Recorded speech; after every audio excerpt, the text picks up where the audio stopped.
Thanks for joining us again. We've got an exciting continuation of our story about a mysterious orrery as I continue my project to develop the ultimate solo adventure creator that bridges into the real world. As always, like and subscribe if you like this content. Hey everyone, welcome to Experiment 2. In my last video, I was honing in on the actual story mechanics for what I'm developing. Right now, this is going to be more of the game mechanics. I've learned a lot from the last video, and as you can see, things can be done a little different, a little sleeker, a little more fun. You can kind of see the direction that this is all going. So, and as always, the goal for this whole project is to although I'm starting 100% on the computer, to be transitioning to the real world. And with this video, I'm going to be experimenting with a couple things that could take me away from, not everything is going to be contained on the computer. I have the prompts are now controlled by these scrolls of destiny, if you're dramatic, but these are going to be the complications that I'm going to be facing along the journey that I will open, and when the time is right to kind of create this adventure as I go, you'll see what I mean.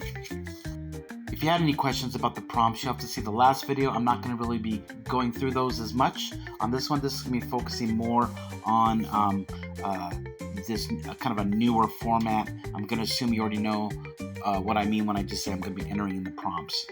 Although how I do the prompts this time is different because I created an interface, so it's not quite as clunky as cutting and pasting quite the other way. This one's going to be a little unique. Well, again, and I'm going to be using these. So let's go ahead and get started. Okay, jumping right into it. I'm actually using a different story engine this time. The actual story part of it.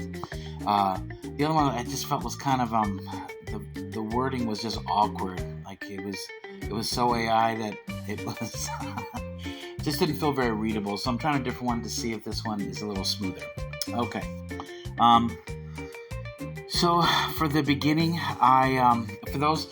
You'll have to watch the first video in order to really be caught up on the story itself, but the 10-second version is I found an orrery at a museum in Alexandria, Egypt.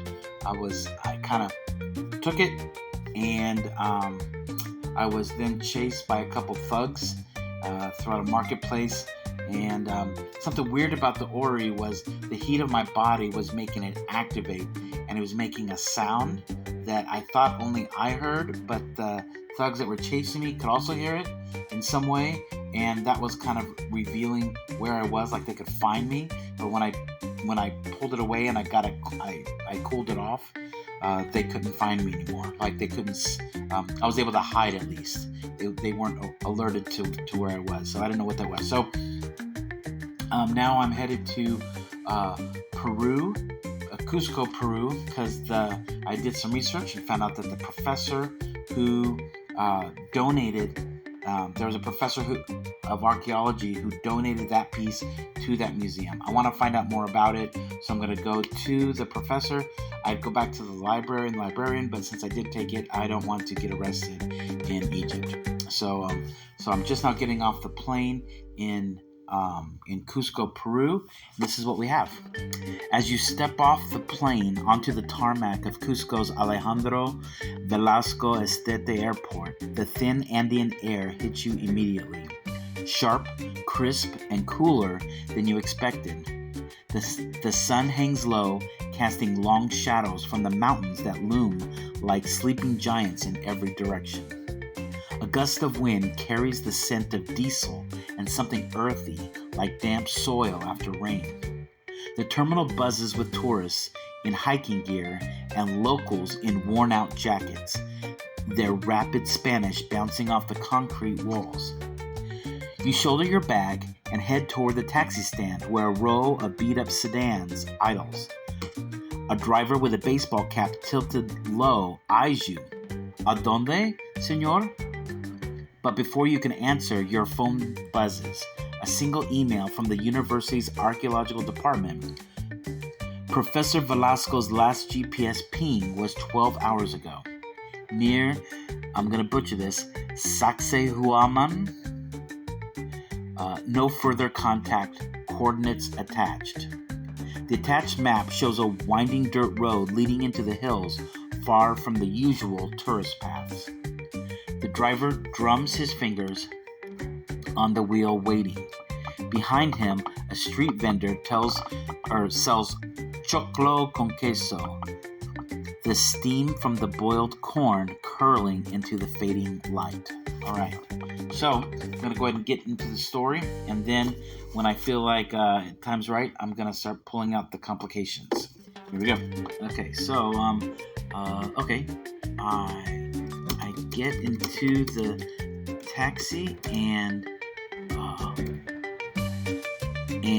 show the driver the map, hoping he can understand it. I point to it to show that I want to be taken there. But I have very little Spanish. How about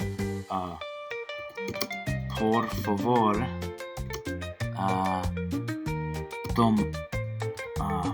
take me would be tómame, but I don't know if that's.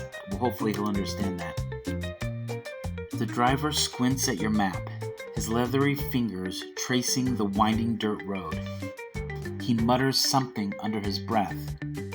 No turistas allá, which means no, there aren't any tourists there, but nods and starts the engine. The taxi lurches forward, leaving the airport chaos behind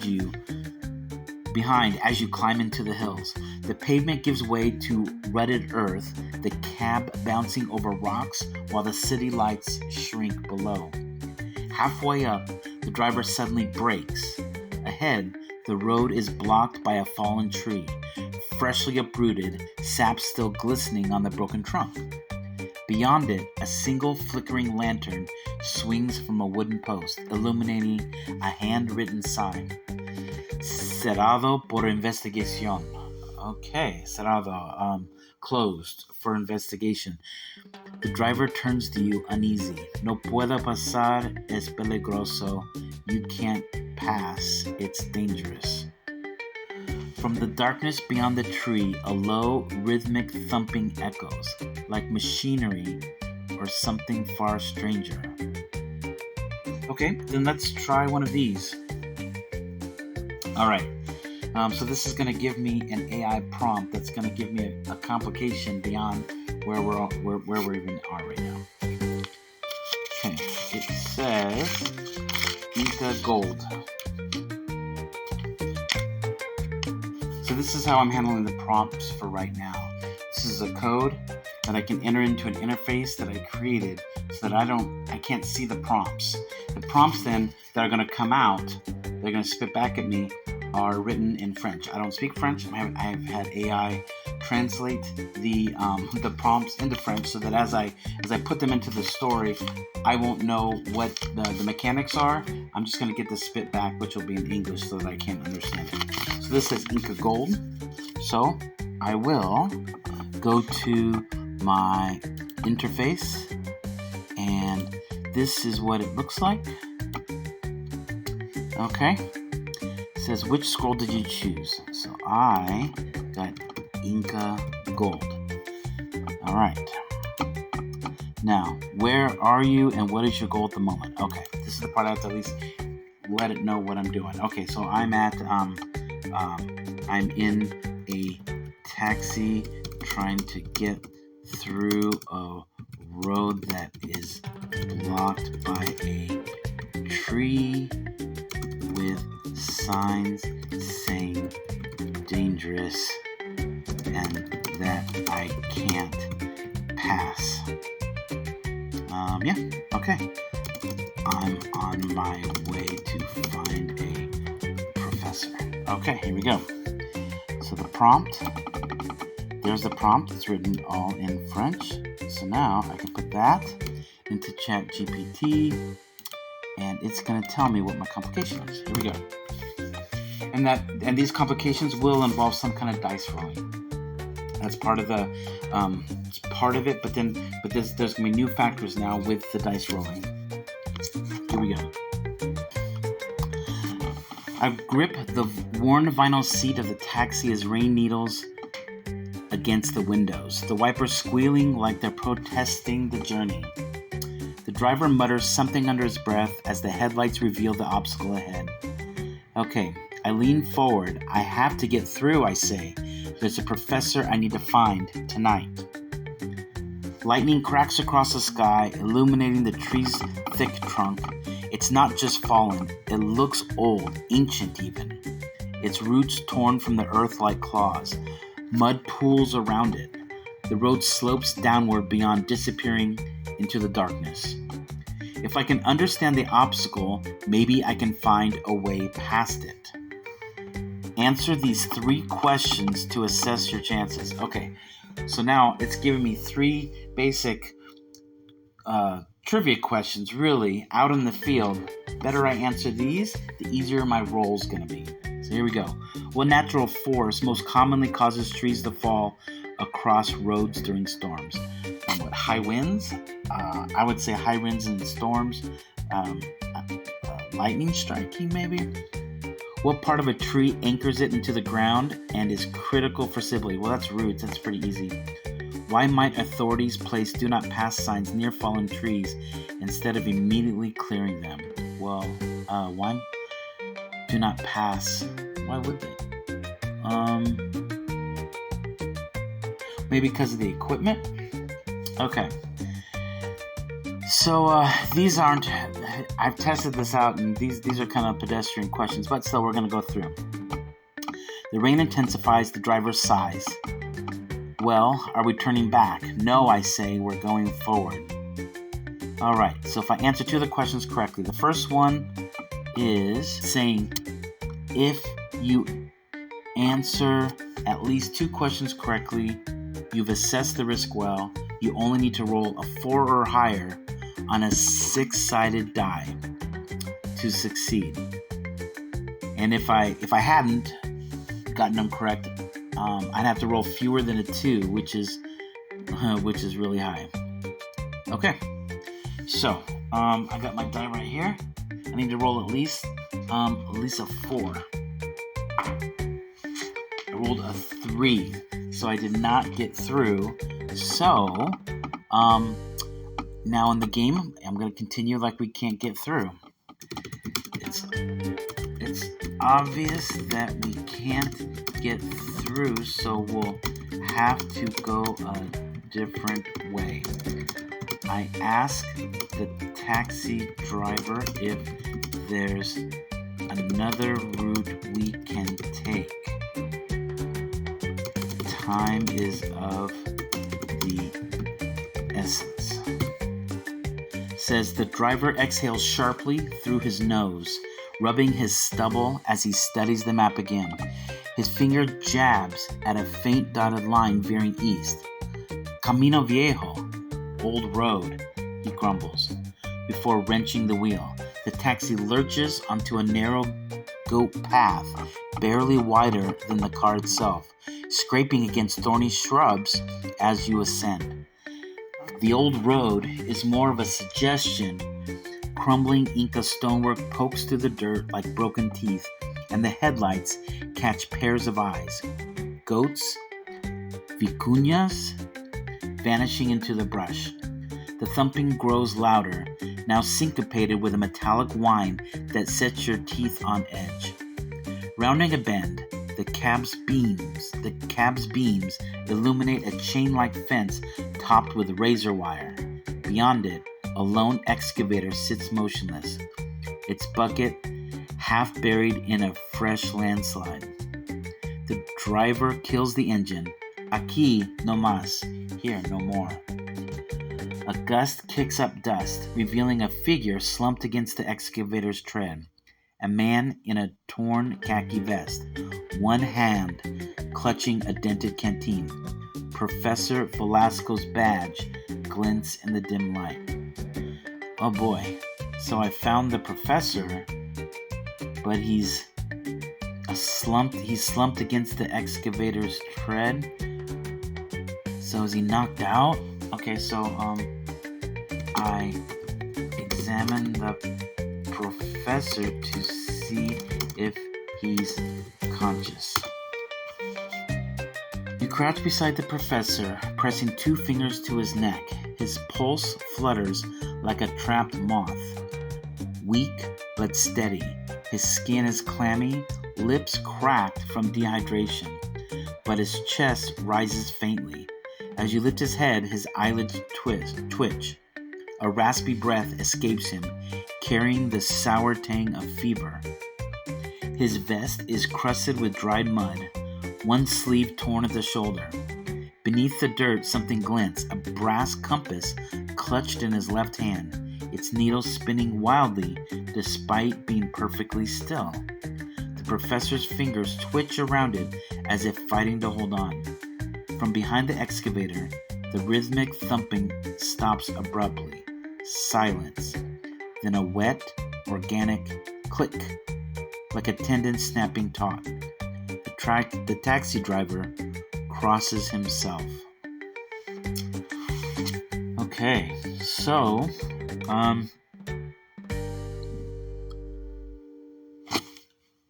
I carry the professor over to the taxi and we head to the hospital where I can ask about what happened.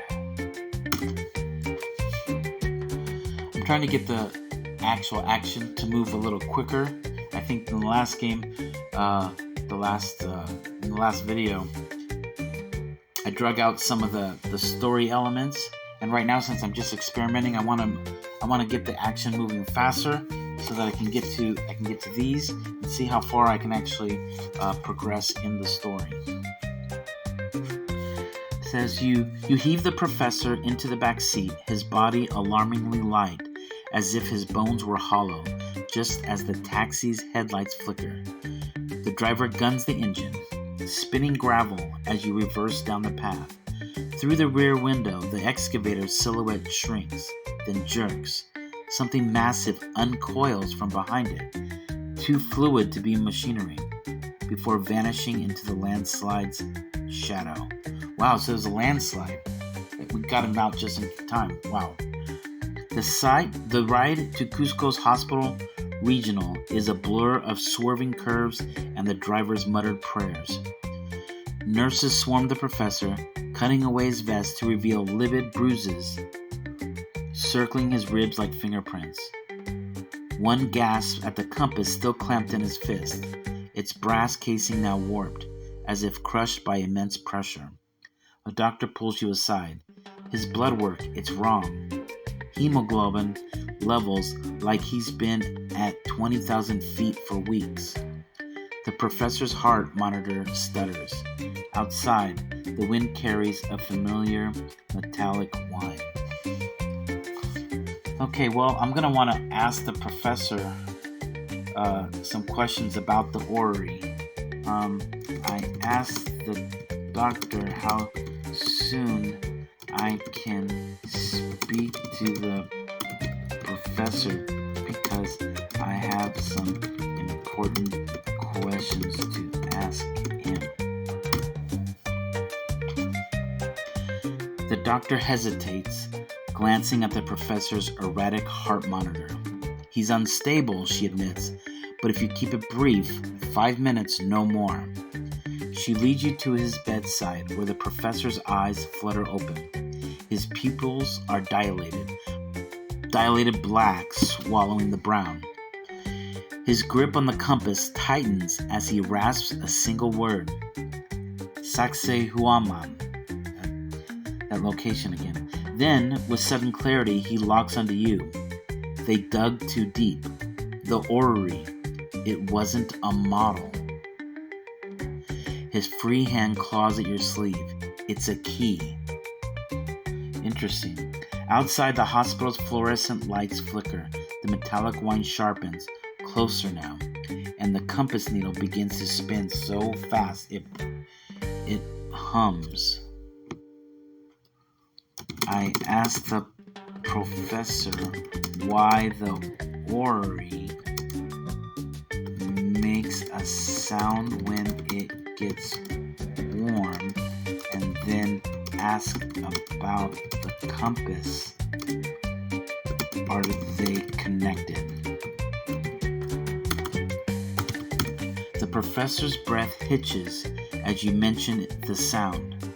His fingers convulse around the compass, the brass now warm to the touch. Not warm, he wheezes. Alive. The needle's hum rises to a whine, matching the unseen frequency vibrating through the hospital walls. Shadows stretch unnaturally long across the floor as the professor's voice drops to a whisper. The orrery wasn't just tracking planets. It was calling to them, and something answered. I tell the professor that he needs to rest, and I ask him for the compass and instructions on what I should do next, since I also have the orrery in my possession. Alright, then I'll go for the next one of these. The professor's grip on the compass tightens convulsively, veins standing out on his wrists like roots. No, you don't understand, he gasps. The heart monitor spikes as he presses the compass into your palm. Its casing burns your skin, the needle now whirling counterclockwise. The stones at Sacsayhuaman, they're not just walls, they're anchors. His other hand claws at the bedsheet, twisting the fabric. The orrery, keep it cold.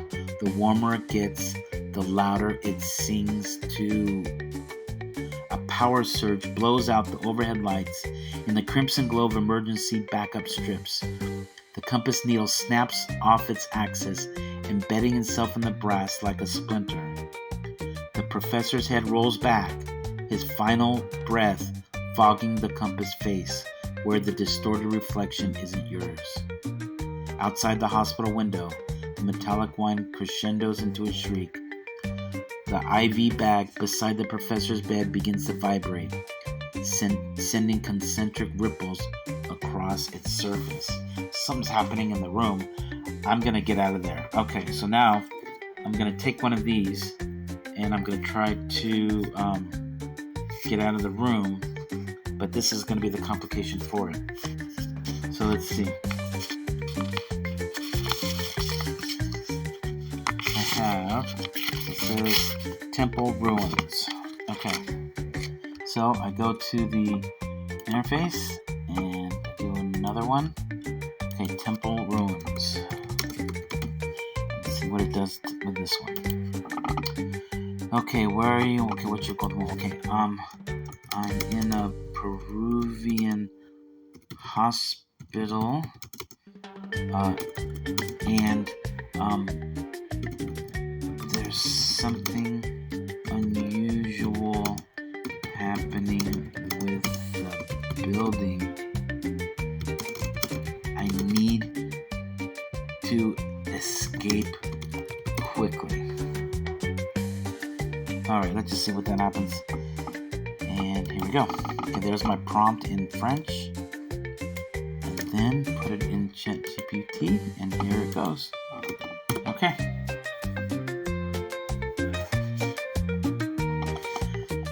The fluorescent lights above me flicker in a slow, sick rhythm, like the building itself is breathing.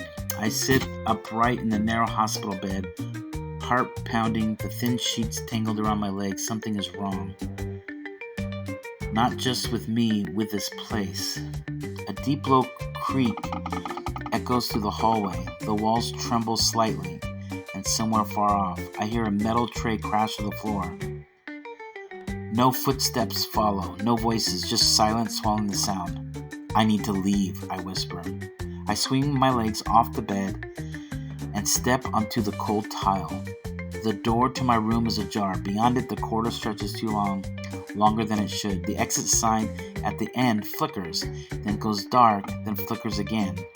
But each time it lights up, it seems farther away. I stagger forward.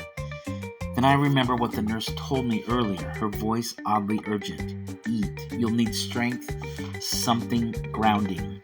She had mentioned a traditional dish, ceviche, fresh raw fish cured in citrus juice, often served with onions, chili peppers, and corn. It's one of the most iconic foods here in Peru, known for its sharp, invigorating flavor. You should eat something like it, she said. Even imagining it might help. So now I ask you, before we go any further, have you ever eaten ceviche, or something similar like sushi or citrus marinated seafood in real life? No, I haven't. If not, picture it, the bright acidity, the freshness, the shock to your senses. Let it ground you. The building groans again. A crack snakes across the wall beside me. I have to run. So here's my dice roll. If I have eaten ceviche or something similar, then I'm grounded, connected, and ready, and I only need a 2 or higher. If I have not eaten ceviche, I'm disoriented and I have to roll a 4 or higher. Okay, so this is the other complication was where my knowledge of the situation affected my chances of survival. Yes, I still had to roll, but it gave me greater chances because I had some knowledge. Now, if whether or not I've eaten this food is going to affect my dice rolling. Now, part of how I'm working it is I can stop the adventure and make the food, which is what I'm going to do. So, because I want a higher roll. Now I'll be able to, again, I'm going to try ceviche. I'll look up some recipes, come back and continue the story. All right, so I'm in my car. I looked up a couple videos on Peruvian ceviche, and everywhere I saw, you have to have just like the right kind of fish or you could get sick.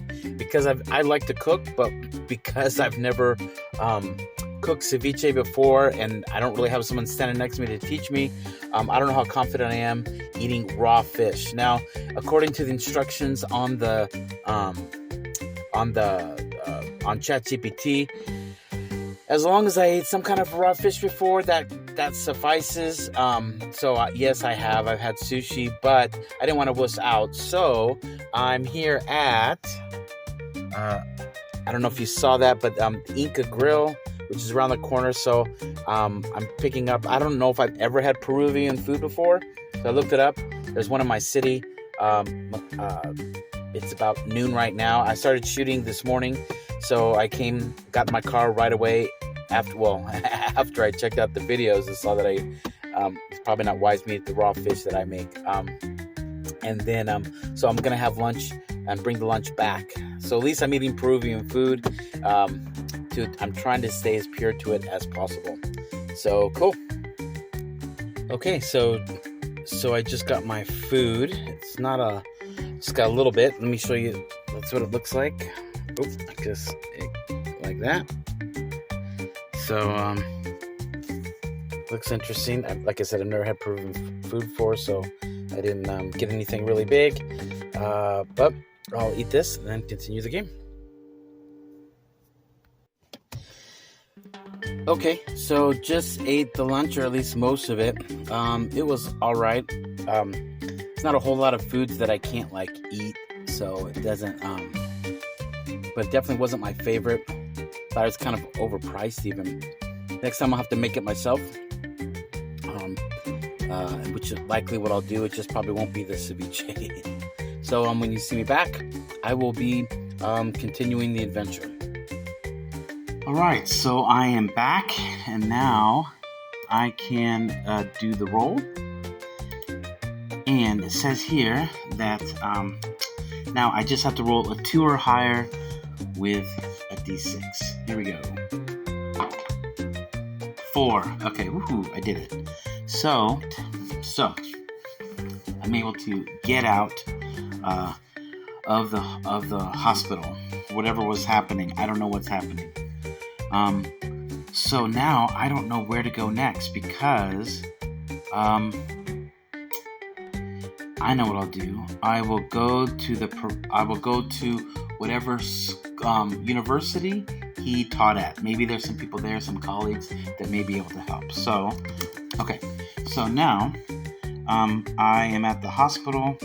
I make it out. So I make it out of the hospital and decide to go to the university that the professor taught at to see if any of his colleagues had some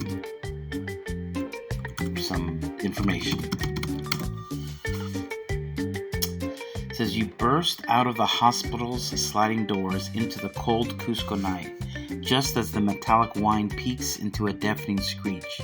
Behind you, every window on the third floor shatters outwardly in a spray of glass. The compass in your hand burns like dry ice, its warped casing now pulsing faintly, luminescent. A cab idles at the curb, the driver gaping up at the hospital. Dios mío, my God, but he floors it when you shout the university's name. The ride is a blur of swerving turns and the driver's panicked Hail Marys. Through the rear window, the hospital's lights flicker erratically, then cut out entirely.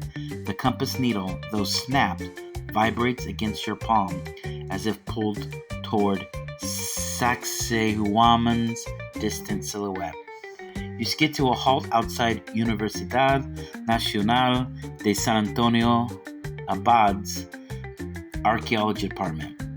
The building is dark except for a single office window where a silhouetted figure frantically packs papers into a briefcase. Okay, so head to the office and try to talk to the person there. Okay. You sprint up to the university's stone steps, the compass humming in your pocket like a tuning fork struck against bone. The archaeology's department double doors creak open to reveal a corridor lined with glass cases, each displaying ink and artifacts that seem to tilt toward you as you pass. The office door at the end stands ajar, yellow light spilling into the terracotta tiles.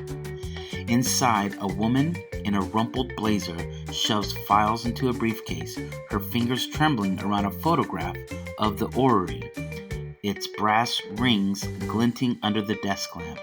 She freezes when your shadow falls across the threshold. "You have it," she whispers. Not a question. Behind her, a seismograph ticks erratically, its needle sketching jagged peaks.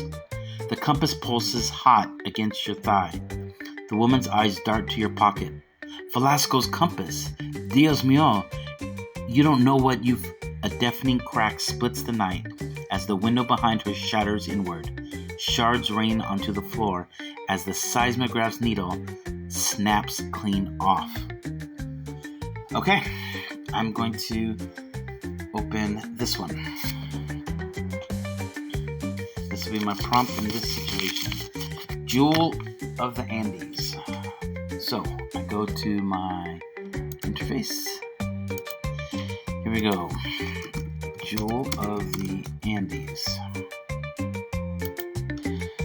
Okay, where am I? What's happening? I'm in a university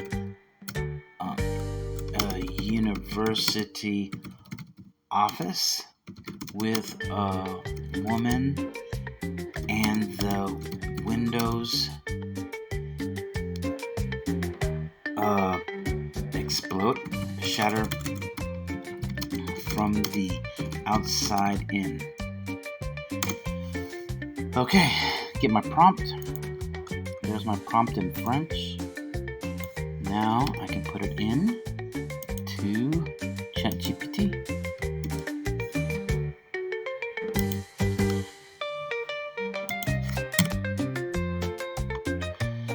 push open the office door, breath still uneven from the sun across campus. The room smells faintly of paper and old wood. A woman sits behind the desk. Actually, this is where it doesn't really overlap. We'll just go right to the crash. The windows explode inward. Glass bursts through the room in a violent spray, scattering across the floor like shards of ice. I throw my arms up, ducking instinctively as the wind howls through the broken frame. Papers whip into the air. The lights flicker wildly. "What is happening?" I shout. The woman finally looks at me, her expression sharp now. "Pressure imbalance," she says, "or something worse. If you don't understand how structural forces work in buildings under stress, you won't get out in time." Another crack splits across the wall. The door behind me slams shut. She grabs my arm. "Listen carefully. If you want to survive this, you need to understand the basics of structural stress and pressure differences in buildings. How external forces can cause windows to implode and structures to fail." She leans closer. "I need you to do something unusual. Write a one-page research summary explaining what causes windows to shatter inward versus outward, how pressure differences like wind, explosions, or structural shifts affect buildings, and one real-world example of structural failure caused by pressure or force. Doing this," she says, "will focus your mind. It will make you faster and smarter." The building groans again, louder this time. "You don't have long." I look around the broken glass, the shaking walls, the only exit now partially blocked by fallen debris. I have to act. So there's two roles. One of them is much easier and one of them much harder. So if I do the research and I find out why or how those windows imploded, shattered inward, then I can roll for the easier role. So that's what I'm going to do right now. All right. Well,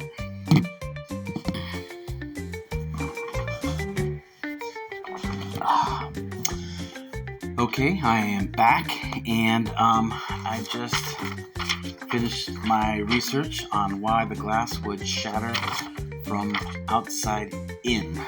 And basically, it could have only been a few things. If we're talking about something supernatural, maybe it's something else.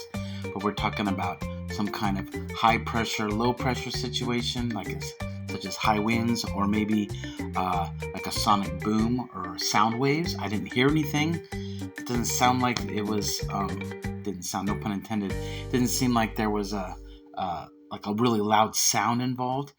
The third one is a differential in temperature, and that's what I'm thinking probably happened, because if I have the orrery and it heats up, like it activates by the heat of my body, and she's telling me to cool it down, and I have it on me, so it was getting hot. The compass was going crazy, and then at that moment, her windows break.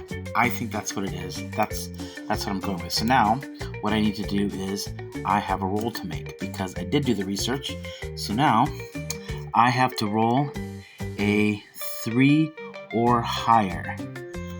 I'd have to roll a 5 or higher if I didn't do the research. So I need a 3 or higher. 5. Okay, so we're good. So I understand what's going on, and I can move strategically. So now let's go back to the story, and so shards rain onto the floor as the seismograph's needle snaps clean off. Okay, so I grab the woman's arm and quickly run out of the room into the university parking lot to safety. It says you drag the woman into the corridor just as the office ceiling groans, plaster, dust snowing down as something massive presses against the roof from above. The compass in your pocket burns like a coal, its luminescence bleeding through the fabric. The woman claws at your sleeve, her breath ragged. The parking lot, go! Halfway down the stairs, the building shudders violently. A support beam shears off, crashing through the display cases below. Ceramic effigies of Incan gods shatter their shards, skittering toward you like iron fillings to a magnet. iron filing, sorry. The woman stumbles, her knee slamming into the tile. Corre sin me! Run without me, as the seismograph's broken needle suddenly levitates, quivering mid-air like a compass pointing true north. The parking lot doors burst open under your shoulder.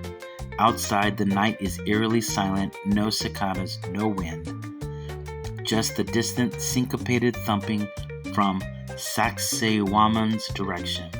The woman's Toyota sits unlocked, keys dangling from the ignition. The rearview mirror reflects the university's collapsing facade and something uncoiling from the rubble. So there's something supernatural going on. But also, that's what was happening at the hospital too. When I had the orrery with when I had the orrery with the compass, this guy from Peru donates this orrery and sends it to literally the other side of the planet. Egypt, Peru. I bet if we looked on a globe, they would be like opposite. He tried to separate the two as far as possible, and here I am. I bring the orrery, and the first thing she said when she saw me was, "Get it cold." Like, she said something about you've gotta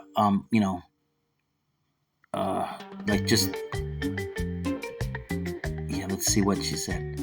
The orrery, keep it cold. The warmer it gets, the louder it sings to. So I guess some kind of creatures from outer space.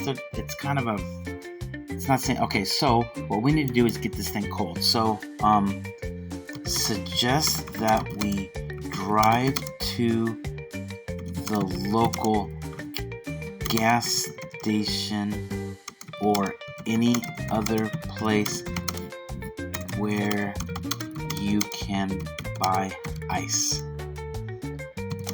There we can submerge the orrery before it causes more trouble.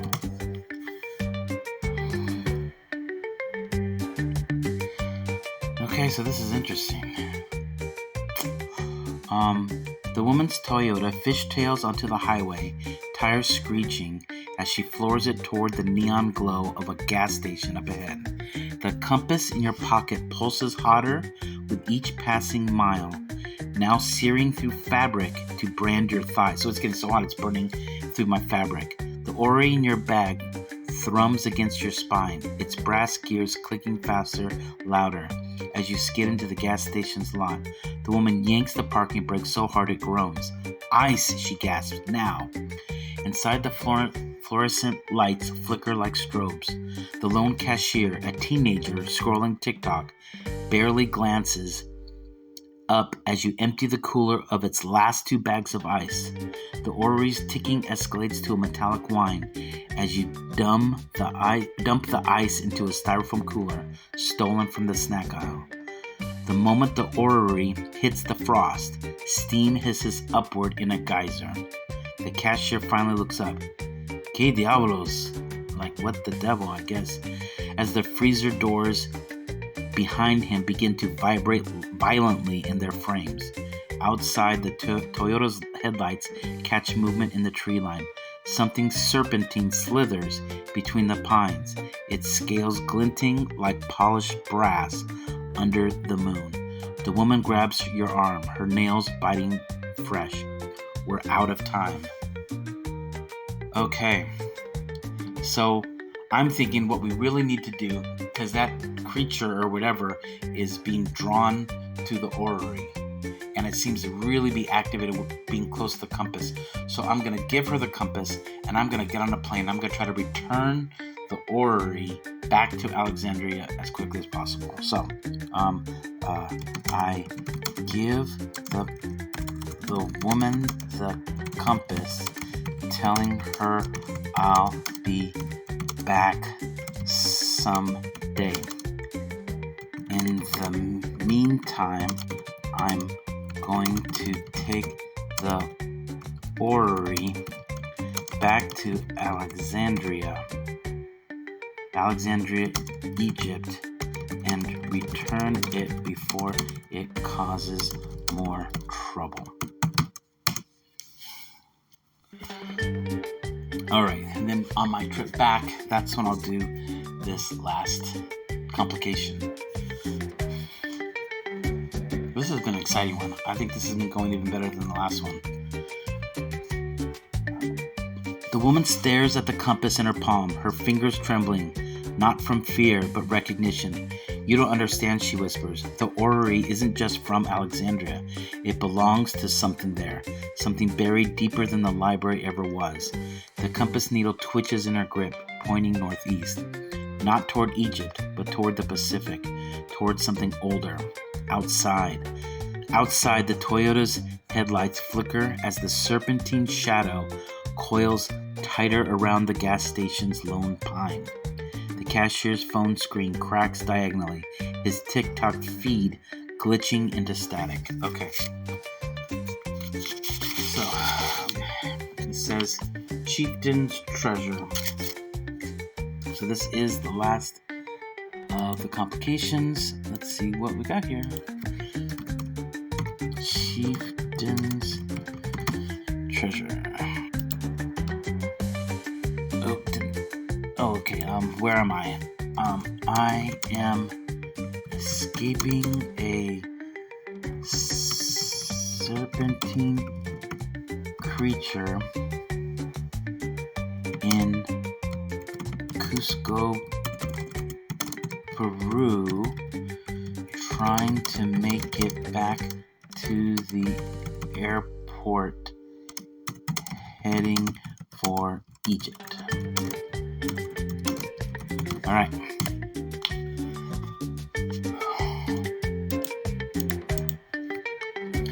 Here's my French prompt, and okay.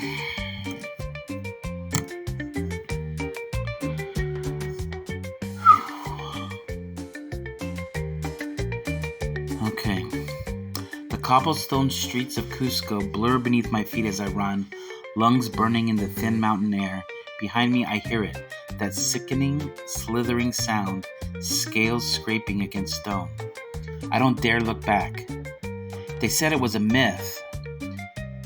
She said they were wrong.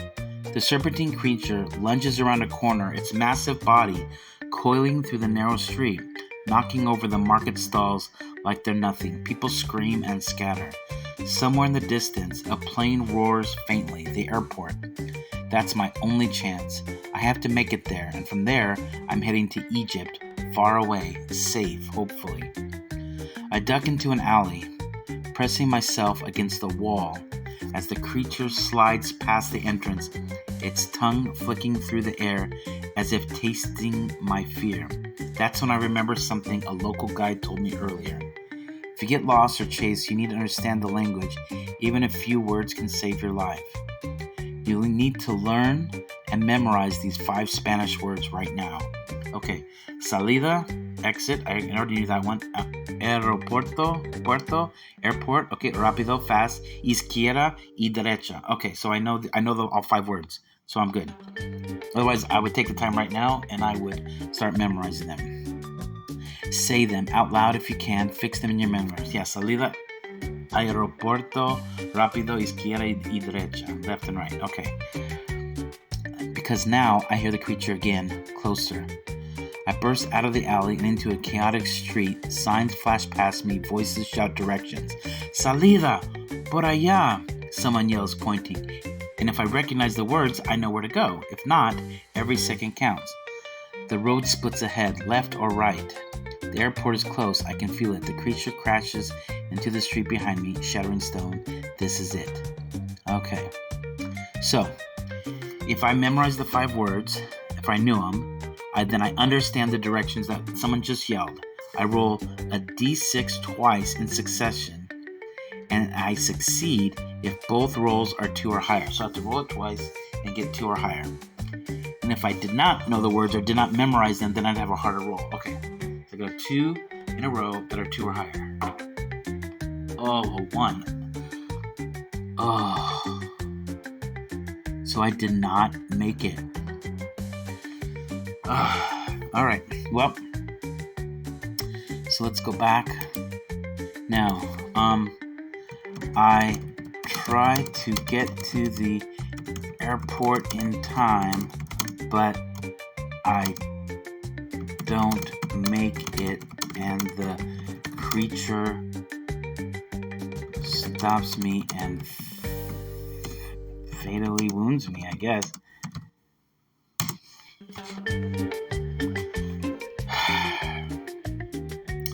That sucks. The creature strikes faster than thought, a blur of brass and shadow. Pain blooms white hot across your ribs as talons rake through flesh, sending you crashing into the gas pump. The orrery spills from your bag, its gears whirring madly as blood drips onto its spinning rings. The woman screams, not fear, but fury, as she hurls the compass like a dagger. It embeds itself in the creature's eye with a wet fuck, spraying luminescent fluid. The thing rears back, shrieking, a sound like shearing metal, before vanishing into the night.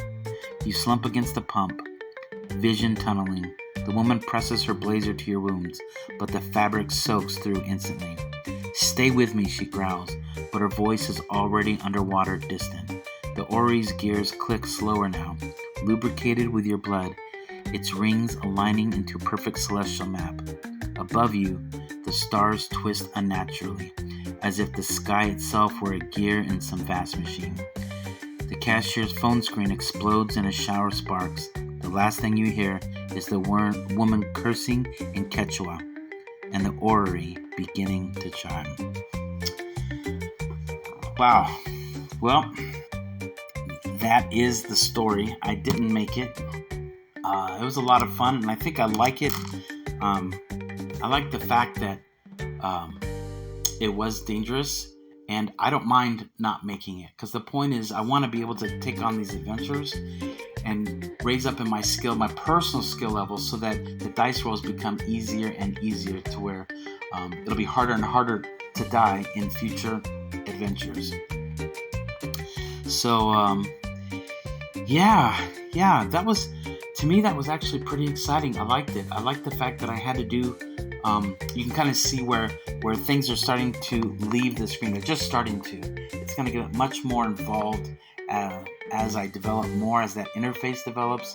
The type of prompts that are going to be programmed into it are going to change in different ways. And yeah, well, I learned a lot. I'm already looking forward to the next one because I can see how it's going to change. Thanks everyone for watching, and stay tuned, because there'll be likely one more, or actually I'm not sure, because I just died. But anyway, in the description you'll see a bunch of links for anything from visiting the Quest Adventure Society website, Patreon when that finally gets put up. Thanks guys. All right, take care.